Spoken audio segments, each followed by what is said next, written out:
bu noktada. Biz de hemen onu yayınımıza konuk almak istedik. Efendim önemli bir karar, tarihi bir karar. Yeniden ibadete açılacak. Fatih Sultan Mehmet'in de bu anlamda tabii bir vasiyetnamesi vardı. Siz de bu haberi oldukça sevinçli karşılamışa benziyorsunuz. Neler söylersiniz?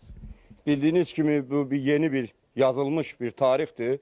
Bu tarihe biz de bir Azeri Türkü olarak koşuluruz ve bildiğiniz gibi Türkiye Cumhuriyeti'nin başçısı Sayın Recep Tayyip Erdoğan ve Azerbaycan Respublikası'nın prezidenti İlham Aliyev'in zanablarının kardeşliği, beraberliği, birliği nümayiş ettirerek biz de bu sevince, tarihi bir güne yazılan yeni bir tarihi güne koşuluruz ve Türkiye halkı için ve bütün dünyada olan Türk halklarına attığımız adımları, beraberliği bir günde nümayiş ettirerek Azerbaycan bir sportçusu kimi, bir rütbeli şəxsi kimi biz de bu qurban işlerimize qoşularaq və onlardan yuxarı qurbanlar kəsirik. Keçən səvirdə Cumhuriyetimizin 100 illiyində Sayın Recep Tayyip Erdoğan'ın şərəfinə 100'den yuxarı qurban kəsmişdim. Cənab Prezidentimizlə beraber birlik, Cənab Prezidentimizin mənə verdiği ev hədiyyəsini sataraq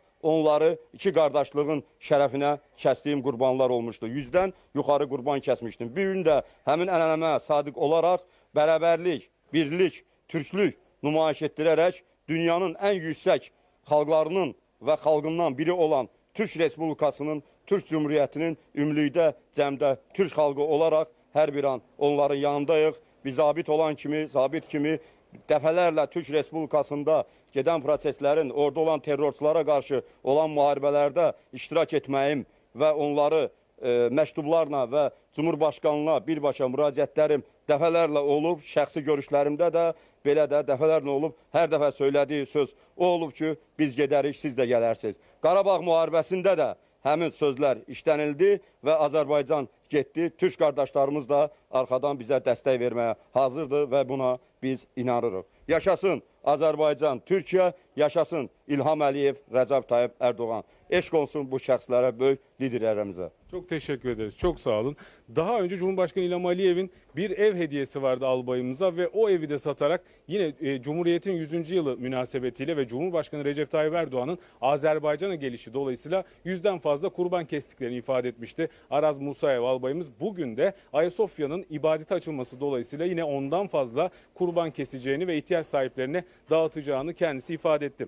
Öte yandan bölgedeki gelişmelere bakacak olursak son 24 saatte 47 kez ateşkes ihlali yaptı Ermenistan Silahlı Kuvvetleri. Hangi bölgelerden? Bert bölgesinden yine atsız yüksekliklerden Tovuz'a, Ağdam'a yönelik ateşkes ihlalleri vardı. İrili çaplı silahlarla. Ve dün de hatırlayacaksınız iki insansız hava aracı Azerbaycan ordusu tarafından Ermeni kuvvetlerinin kullandığı o iki araç imha edilmişti, etkisiz hale getirilmişti. Koronavirüs gündemine bakacak olursak son 24 saatte 391 yeni vaka tespit edildi. 9 hasta hayatını kaybetti.